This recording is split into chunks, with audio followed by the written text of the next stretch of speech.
Buenas noches. Bienvenido a Increíble pero Real. Mi nombre es Roberto, pero puedes llamarme Beto. Antes de empezar, dime algo en los comentarios. ¿Desde dónde estás escuchando y qué hora es ahora mismo por allá? Esta noche voy a compartir contigo una serie de relatos reales. Historias que no fueron pensadas para asustar, pero que terminaron dejando una sensación difícil de explicar. Son situaciones que ocurrieron en casas, en reuniones o en momentos aparentemente tranquilos. Nada fuera de lo común, hasta que algo dejó de encajar. Puedes escuchar estos relatos con calma, mientras haces otra cosa o antes de dormir. Acomódate. Vamos a empezar.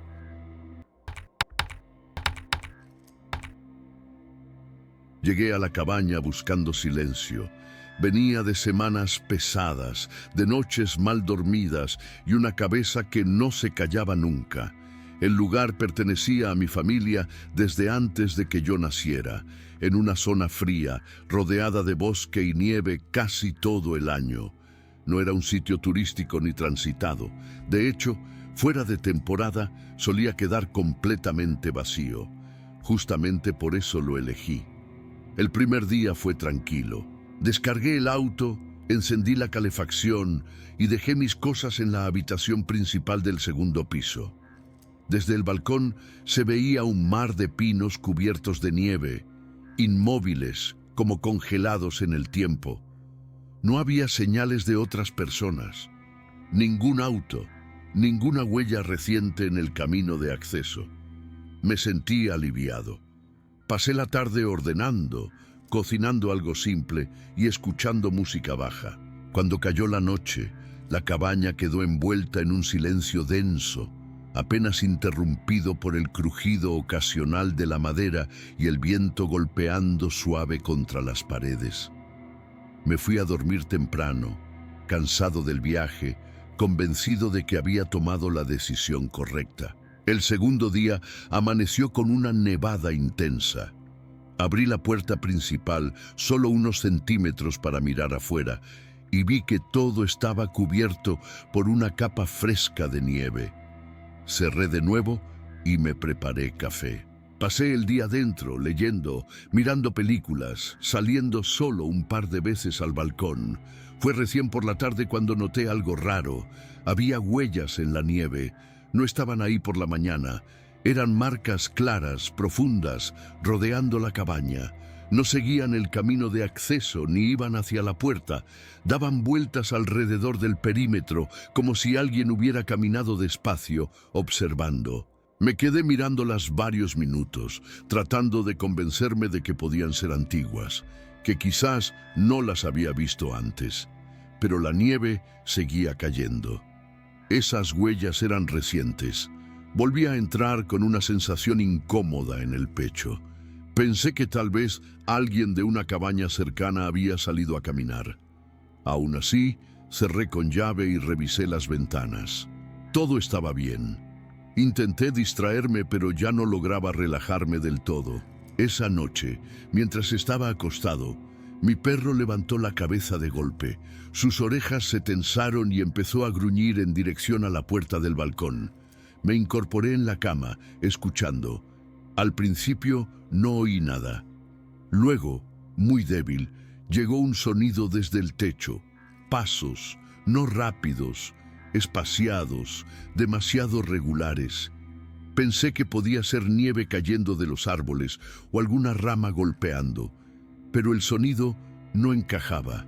Era como si alguien caminara de un extremo al otro del techo. Mi perro empezó a ladrar, nervioso. Me levanté, tomé una linterna y me acerqué al ventanal del balcón. Apunté la luz hacia arriba. El techo estaba cubierto de nieve intacta. No había marcas, nada. Intenté calmarme.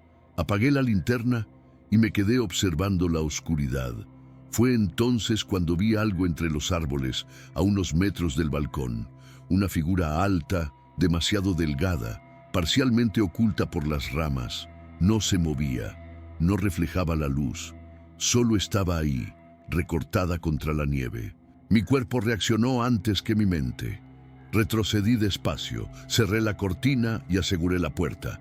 Mi perro seguía gruñendo, con el pelo erizado. Me senté en la cama, respirando rápido, tratando de pensar con lógica. No escuché más pasos esa noche, pero tampoco volví a dormir. Cuando amaneció, empaqué mis cosas con prisa. Bajé las escaleras sin mirar demasiado alrededor. Al abrir la puerta principal, vi algo que me detuvo en seco. Las huellas estaban de nuevo ahí. Esta vez llegaban hasta justo debajo del balcón y se detenían, como si alguien hubiera estado parado mirando hacia adentro. Me quedé inmóvil varios segundos, mirando esas huellas como si fueran a cambiar de forma frente a mis ojos. Eran profundas, bien marcadas, demasiado claras para ser antiguas. La nieve alrededor estaba intacta, lisa, sin rastros que se alejaran. Solo llegaban hasta ahí y se detenían. Sentí una presión en el pecho difícil de describir, una mezcla de miedo y una certeza incómoda de que algo no encajaba. Di un paso atrás y cerré la puerta con llave, aunque ya estaba decidido a irme. No quería salir mientras esa sensación siguiera tan presente. Subí de nuevo, agarré mis cosas con más apuro, metiéndolas en la mochila sin orden. Mi perro no se separaba de mí. Caminaba pegado a mis piernas, mirando hacia el balcón cada pocos segundos, gruñendo en voz baja. Antes de irme, cometí el error de volver a asomarme por la ventana del segundo piso. No sabía exactamente qué esperaba ver, pero sentía la necesidad de comprobarlo. Apoyé apenas la cortina y miré hacia el bosque. Los árboles estaban quietos. No había figuras, ni movimientos, ni nada fuera de lugar.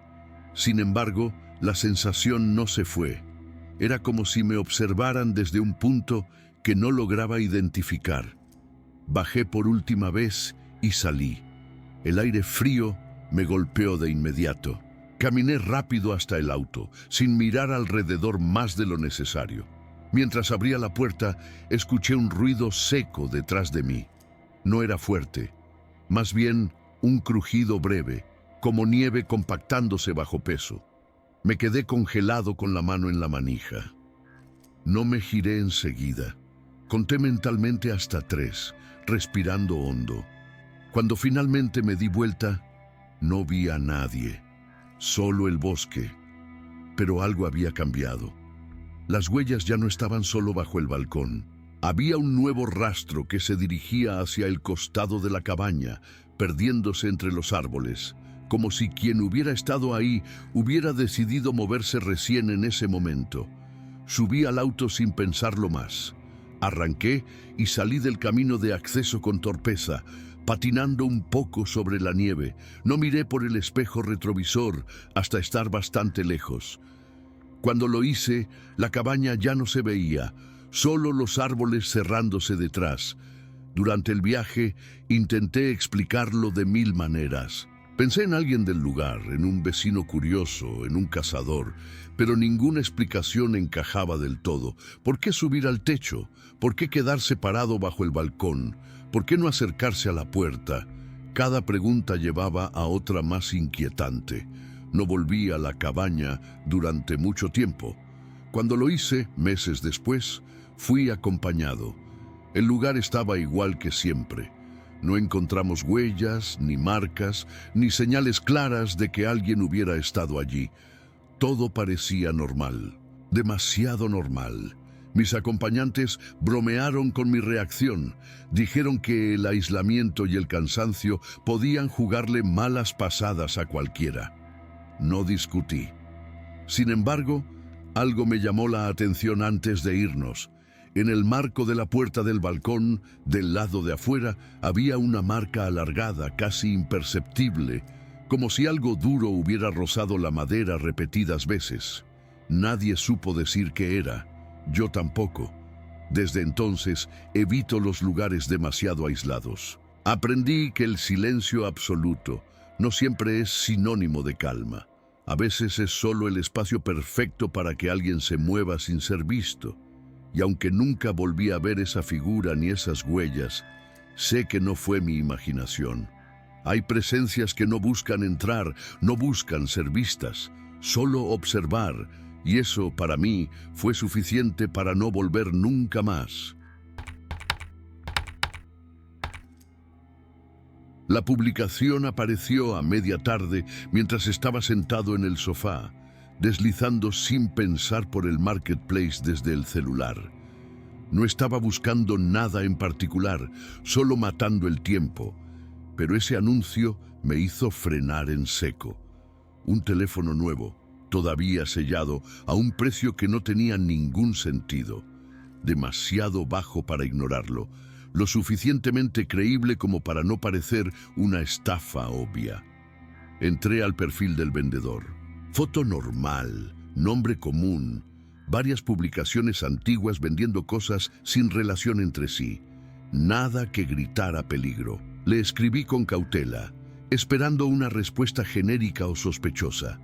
Contestó rápido, educado, directo. Me explicó que era un regalo duplicado, que necesitaba el dinero con urgencia. Incluso se ofreció a mandar un video del producto. El video llegó minutos después. La caja intacta, el sello visible, el modelo correcto. Todo parecía real. Me dijo que prefería hacer la entrega en un lugar público, cerca de una comisaría, para que ambos estemos tranquilos. Esa frase terminó de convencerme. Pensé que nadie que planea algo malo elegiría un punto así. Le propuse ir acompañado y no puso ningún problema. Una amiga aceptó ir conmigo sin muchas preguntas. El plan era simple: manejar hasta el punto acordado, revisar el teléfono, pagar en efectivo y volver. Nada fuera de lo común. Salimos ya entrada la noche, cuando la ciudad empieza a vaciarse y las calles se vuelven más silenciosas. El lugar era una comisaría pequeña, en una zona poco transitada. Cuando llegamos, el estacionamiento estaba casi vacío. No vi patrullas en movimiento ni gente entrando o saliendo. Me quedé dentro del auto un momento, dudando. Le escribí para avisar que ya estábamos ahí. Contestó enseguida, pero con un mensaje distinto. Dijo que había tenido un problema con el auto y que estaba detenido a unas cuadras. Preguntó si podíamos acercarnos. Mi amiga negó con la cabeza apenas escuchó eso. Yo también sentí una incomodidad inmediata. Le dije que prefería quedarme donde estábamos. Hubo un silencio breve. Luego respondió que no podía mover el auto, que si queríamos el teléfono teníamos que ir nosotros. Insistió. Demasiado. Decidimos hacer algo intermedio. Manejaríamos despacio por la zona, solo para ver, sin bajarnos, sin detenernos. Cuando nos acercamos a la ubicación que envió, entendí por qué algo no me cuadraba. Era una calle oscura, sin iluminación, rodeada de árboles y terrenos vacíos. A un costado, un auto negro detenido con las luces encendidas. No se veía a nadie dentro. Reducí la velocidad, miré hacia el interior del vehículo esperando ver una silueta, un movimiento. Nada. Mi amiga me dijo que siguiéramos. Pasé de largo. En ese instante, el celular empezó a vibrar sin parar. Llamadas entrantes. Mensajes, primero insistentes, después agresivos. Me reclamaba que por qué no había parado, que lo había visto pasar, que diera la vuelta. No respondí. Aceleré. Sentía el pulso en las sienes. Pensé que ahí terminaba todo. Me equivoqué. Decidimos ir a un restaurante cercano para calmarnos. Un lugar abierto, con gente. Mientras estábamos sentados, pedimos café sin siquiera mirarnos. Yo revisaba el celular con nerviosismo. Entonces lo vi. El mismo auto negro estacionando del otro lado de la calle. Mi estómago se cerró. El conductor bajó, capucha puesta. Caminó directo hacia la entrada del local. No necesitaba confirmar nada. Sabía que era él. Pagamos sin terminar el café y salimos por la puerta trasera. Subimos al auto y arrancamos sin pensar. Lo vi salir del restaurante y mirar alrededor, confundido. En el retrovisor, el auto negro se movió, pero ya estábamos lejos. Pensé que había terminado ahí. Otra vez me equivoqué. A los pocos minutos, una luz de advertencia se encendió en el tablero. presión baja en una rueda, el volante empezó a vibrar. Tuve que detenerme en la banquina. Cuando bajé, lo vi claro. El neumático estaba cortado, un tajo limpio, reciente. Ahí entendí que no había sido casualidad, que no era solo una mala experiencia de compra. Alguien había planeado cada paso, el anuncio, el punto de encuentro, el cambio de ubicación, incluso el seguimiento posterior. Todo encajaba demasiado bien.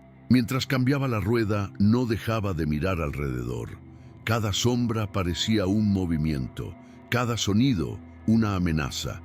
No apareció nadie, pero la sensación de haber estado a un error de distancia de algo mucho peor no me abandonó en todo el camino de regreso.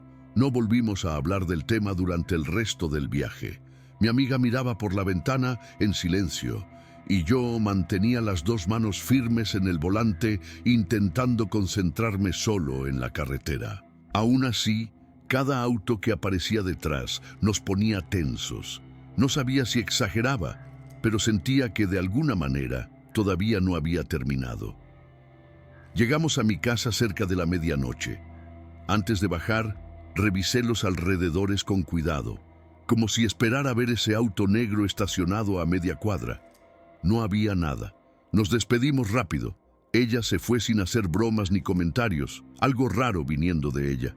Entré, cerré con llave y dejé el celular boca abajo sobre la mesa como si no verlo pudiera borrar lo ocurrido. Esa noche casi no dormí. Cada notificación me hacía saltar. Revisé mensajes antiguos del vendedor. El perfil había desaparecido, no solo el anuncio, toda la cuenta. Intenté buscar el número desde el que me había escrito. No figuraba asociado a ningún nombre. Era como si nunca hubiera existido. Al día siguiente fui a trabajar con ojeras y una sensación persistente de alerta. Le conté la historia a un par de compañeros. Algunos se rieron nerviosos. Otros dijeron que había hecho bien en no detenerme. Uno de ellos, más serio, me dijo algo que no había considerado, que ese tipo de estafas no siempre buscan vender algo. A veces el objeto es solo una excusa para hacerte mover, para sacarte de tu zona, para ver cómo reaccionas. Eso se me quedó dando vueltas en la cabeza.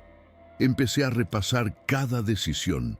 El precio demasiado bueno, el punto seguro, el cambio de último momento, la insistencia, la forma en que apareció después, como si supiera exactamente dónde iríamos. Nada había sido improvisado. Todo parecía diseñado para llevarme a un lugar donde no debía estar. Durante las semanas siguientes estuve más atento que nunca. Cambié mis rutinas. Evité vender o comprar cosas en línea. Dejé de aceptar encuentros con desconocidos. Incluso empecé a notar detalles que antes pasaban desapercibidos. Autos estacionados demasiado tiempo. Personas observando desde lejos. No puedo decir que todos fueran reales, pero el miedo ya estaba instalado. Un día, mientras revisaba el estado del auto, encontré algo que terminó de confirmarlo todo. En la puerta del conductor, cerca del borde inferior, había una marca superficial, como si alguien hubiera intentado forzarla con algo delgado. No era profunda, pero tampoco estaba ahí antes. El mecánico me dijo que no era reciente, pero que claramente no era un roce común. Eso me hizo pensar en la noche del restaurante, en el tiempo que estuvimos dentro, en cómo alguien pudo acercarse al auto sin que lo notáramos. No para robarlo, no para abrirlo, solo para marcarlo, para saber cuál era, para no perderlo de vista. Nunca volví a recibir mensajes ni llamadas. Nunca volví a ver ese auto. Pero tampoco volví a sentir la tranquilidad que tenía antes. Aprendí que no todas las amenazas se presentan de frente. Algunas se esconden detrás de algo cotidiano, de algo que parece inofensivo. Una compra, un anuncio, un trato conveniente. Hoy, cada vez que veo una oferta demasiado buena, no pienso en el dinero que podría ahorrar. Pienso en el costo real, en lo fácil que es caer en una situación que no controlas, en lo poco que hace falta para que alguien te observe, te siga, te elija. No sé qué hubiera pasado si me detenía esa noche, si bajaba del auto, si aceptaba ayudar. Prefiero no pensarlo, pero estoy seguro de algo. Esa persona no estaba vendiendo un teléfono, estaba buscando a alguien dispuesto a detenerse, y por poco, ese alguien fui yo. La invitación llegó de una forma tan casual que no le di importancia al principio. Un mensaje corto, casi frío, diciendo que habría una reunión ese sábado por la noche, algo así como un reencuentro informal. No era organizada por la escuela ni por ningún grupo oficial, pero el nombre que aparecía como anfitrión me resultaba vagamente familiar. Alguien que, según recordaba, siempre había tenido dinero y una casa grande incluso cuando éramos jóvenes. Nada de eso sonaba extraño por sí solo. Acepté más por compromiso que por ganas reales. No tenía otros planes y pensé que podría ser una noche corta. Llegué solo, poco después de la hora indicada. La casa estaba en una zona residencial tranquila, de esas donde todas las propiedades parecen demasiado grandes para una sola familia. No había música fuerte ni ruido que delatara una fiesta en curso. Eso me hizo dudar un segundo antes de bajar del auto, pero vi algunas luces encendidas y asumí que todavía estaban llegando invitados. Al entrar, la sensación fue inmediata y difícil de ignorar. Varias personas se giraron para mirarme al mismo tiempo. No fue una mirada curiosa ni amistosa, fue evaluadora, como si yo hubiera interrumpido algo. Saludé con la cabeza, intentando parecer relajado, y avancé unos pasos. Nadie se acercó a presentarse ni a ofrecerme una bebida. Simplemente retomaron conversaciones en voz baja, aunque noté que seguían observándome de reojo. Reconocía un par de caras, pero algo no encajaba. Se veían mayores de lo que esperaba. No 1 o 2 años. Más. Demasiado para ser un simple efecto del tiempo. Pensé que tal vez estaba exagerando, que mi memoria estaba distorsionada. Caminé hacia la cocina con la excusa de buscar agua. El silencio me seguía. Cada habitación tenía gente, pero no había música, ni risas reales, ni el desorden típico de una reunión social. Cuando alguien finalmente me habló, no fue para romper el hielo. Fue para hacer preguntas. ¿Dónde vivía ahora? ¿Con quién? ¿A qué me dedicaba exactamente? Si tenía familia cerca. Respondí de forma vaga, sonriendo, pero la incomodidad crecía. Las preguntas no parecían casuales, no había intercambio, nadie hablaba de sí mismo, solo yo. Busqué al supuesto anfitrión para confirmar que no me había equivocado de lugar. No lo encontré. Pregunté por él y las respuestas fueron evasivas. Debe estar ocupado, anda por ahí, luego aparece. Empecé a sentirme fuera de lugar de una forma más profunda, como si no debiera estar ahí en absoluto. El aire parecía más pesado, cargado. Decidí ir al baño solo para tener un momento a solas. Cerré la puerta y respiré hondo. Me miré al espejo intentando ordenar mis pensamientos. No había pasado nada concreto, nada que justificara salir corriendo, pero todo mi cuerpo me pedía irme. Revisé el celular y escribí a un amigo, explicándole rápido que estaba en un lugar raro. Antes de poder enviar otro mensaje, alguien golpeó la puerta. Abrí apenas. Un hombre, más joven que el resto, me miró con seriedad. No sonreía. Me dijo en voz baja que no debía quedarme mucho tiempo, que no era buena idea. Antes de que pudiera preguntarle a qué se refería, se alejó por el pasillo, dejándome con una sensación de urgencia imposible de ignorar. Salí del baño y me dirigí directamente hacia la puerta principal. Noté que varias conversaciones se detenían a mi paso. Nadie intentó detenerme, pero la tensión era evidente. Al cruzar el umbral, sentí un alivio inmediato, como si hubiera salido de un espacio cerrado demasiado pequeño para respirar. No esperé. Subí al auto y me fui. Mientras conducía, miré por el retrovisor más veces de las necesarias, esperando ver algo, a alguien siguiéndome. No pasó nada. Pero la sensación de haber estado en un lugar que no era lo que decía ser me acompañó durante días. Esa noche entendí que no todas las trampas son evidentes. Algunas se disfrazan de reuniones sociales, de invitaciones inofensivas, y a veces el peligro no está en lo que sucede, sino en lo que podría haber sucedido si uno se queda un poco más.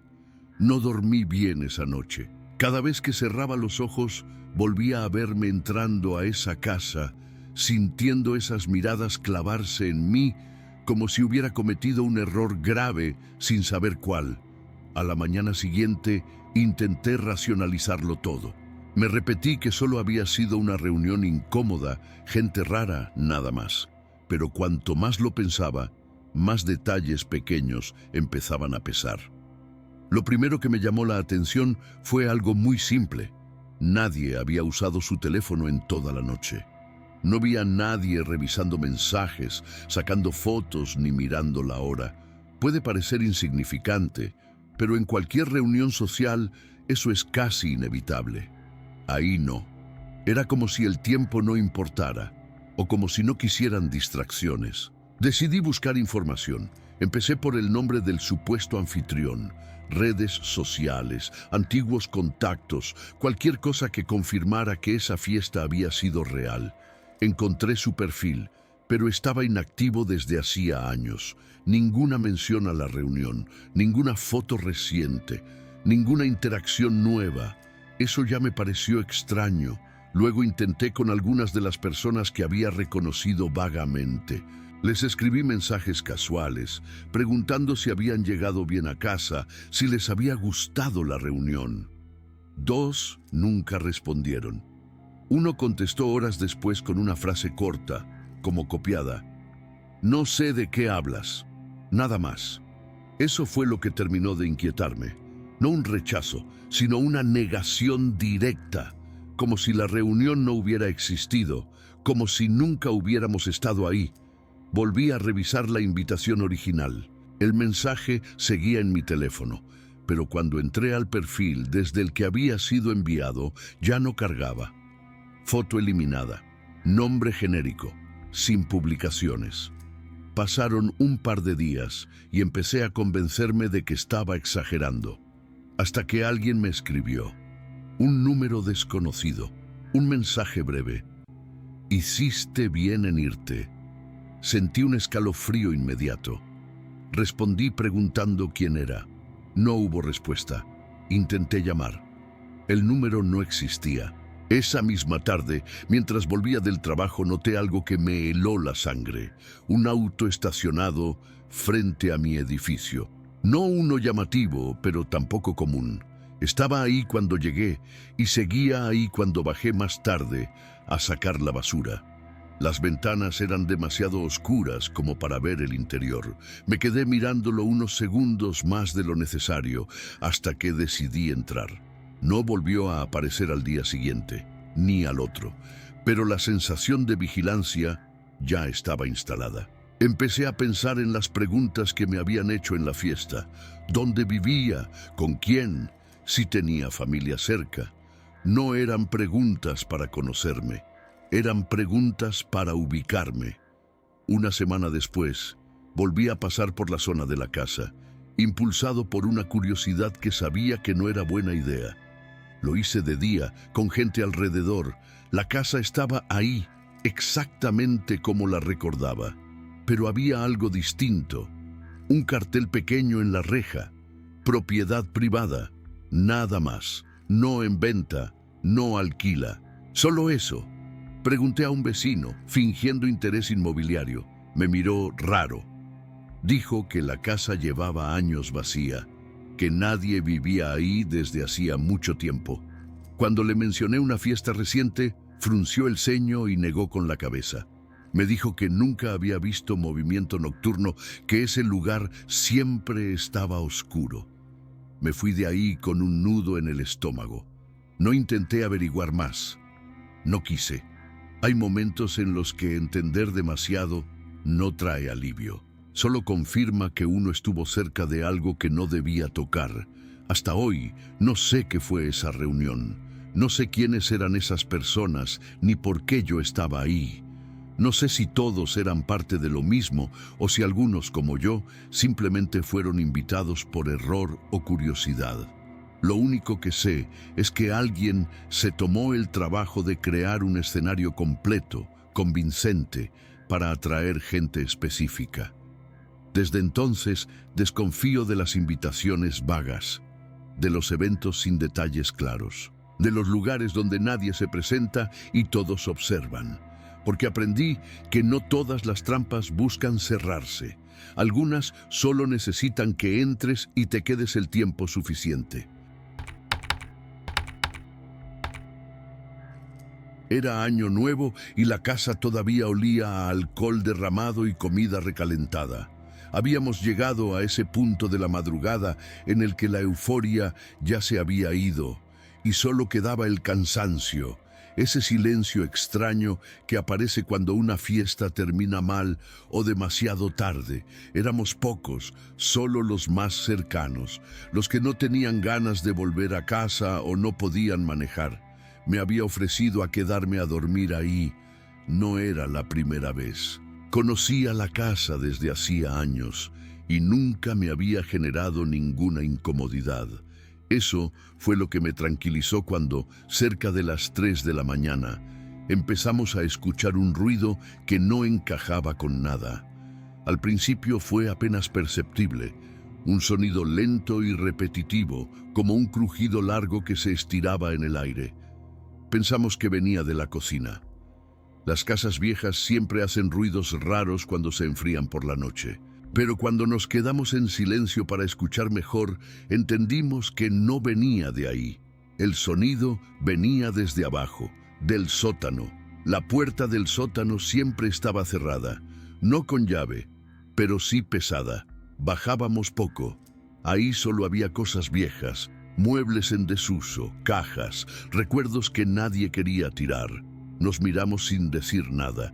El ruido volvió a escucharse, más claro esta vez, un chirrido rítmico, constante. Uno de nosotros intentó bromear, diciendo que seguramente era el aire o alguna viga moviéndose. Nadie se rió. El sonido se detuvo de golpe, como si hubiera reaccionado a nuestras voces. Eso fue peor. El silencio que quedó después se sentía demasiado atento. Después de un minuto eterno, decidimos bajar juntos. No porque quisiéramos, sino porque nadie quería ser el primero en quedarse solo arriba. Agarramos cuchillos de la cocina, más por instinto que por utilidad real. Estábamos cansados, un poco alcoholizados y claramente nerviosos. Bajamos despacio. Cada escalón crujía bajo nuestro peso. El sótano estaba iluminado solo por una luz débil en el techo, amarillenta, insuficiente para llenar el espacio. Todo estaba exactamente como lo recordaba. Las cajas apiladas, el viejo sillón contra la pared, la mesa llena de cosas sin valor, nada fuera de lugar. El ruido volvió a escucharse. Esta vez lo identificamos al instante. Venía de una esquina, de la vieja mecedora. Era una silla antigua, de madera oscura que había pertenecido a la abuela del dueño de la casa. Nadie la usaba, nadie la tocaba. Estaba ahí desde siempre. La miramos balancearse lentamente, hacia adelante y hacia atrás, con un movimiento constante, perfectamente regular. Nos quedamos quietos. Nadie se acercó, nadie habló. El sonido era hipnótico y perturbador al mismo tiempo. No había corrientes de aire. El sótano estaba cerrado. No había ventanas abiertas, nada que justificara ese movimiento. Uno de nosotros, intentando demostrar que no pasaba nada, dio un paso adelante. Tocó la silla con cuidado. El movimiento se detuvo de inmediato. El silencio volvió a llenar el espacio. Respiramos aliviados, casi riéndonos de nuestra propia sugestión. Pero ese alivio duró apenas unos segundos. Cuando se alejó, la mecedora empezó a moverse otra vez, sola, exactamente igual que antes. No gritamos, no corrimos, Subimos las escaleras en un silencio absoluto. Cerramos la puerta del sótano y la trabamos con lo primero que encontramos. Nadie propuso volver a bajar. Nadie sugirió una explicación lógica. Simplemente aceptamos que no queríamos estar cerca de eso. Dormimos poco y mal. A la mañana siguiente, con la luz del día, alguien abrió la puerta del sótano. Bajamos otra vez, esta vez con sol entrando por las pequeñas ventanas. La silla estaba completamente quieta, polvo intacto alrededor. Nada indicaba que hubiera sido tocada o movida recientemente. Intentamos convencernos de que había sido el cansancio, el alcohol, la sugestión colectiva, pero ninguno pudo explicar por qué el sonido había empezado cuando estábamos en silencio, ni por qué se había detenido y reanudado de forma tan precisa. La casa fue tranquila después de eso, demasiado tranquila, pero nadie volvió a sentarse en esa mecedora, nadie volvió a quedarse solo cerca del sótano. Algunas cosas no necesitan repetirse para dejar una marca, porque hay ruidos que no anuncian peligro inmediato. No buscan asustar de golpe, solo te recuerdan que no todo lo que está quieto permanece así cuando dejas de mirar. A la mañana siguiente, la casa parecía otra, no por algo visible, sino por la forma en que nos movíamos dentro de ella.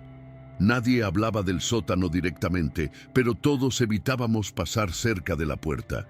Era como si nombrarlo pudiera volver a poner algo en marcha. El dueño de la casa fue el primero en sugerir que quizá había sido una combinación de cansancio y alcohol. Nadie lo contradijo, pero tampoco nadie asintió con convicción. Mientras limpiábamos los restos de la fiesta, el silencio era incómodo.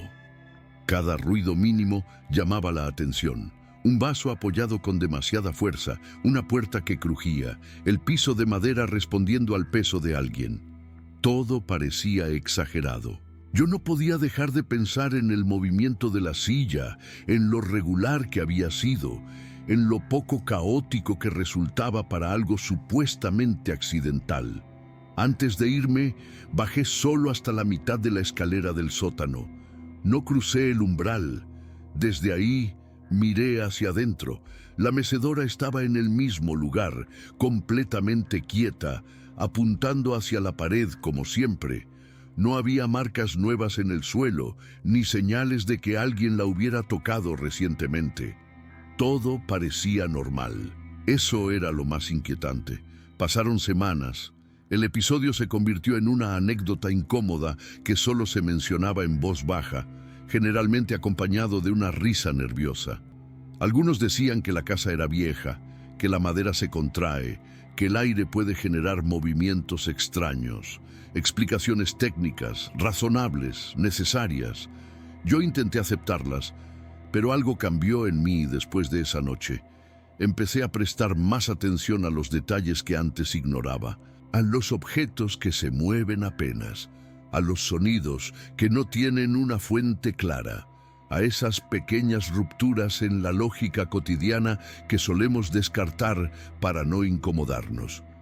Meses después, volví a esa casa para una reunión pequeña, esta vez de día. Éramos pocos, el ambiente era completamente distinto.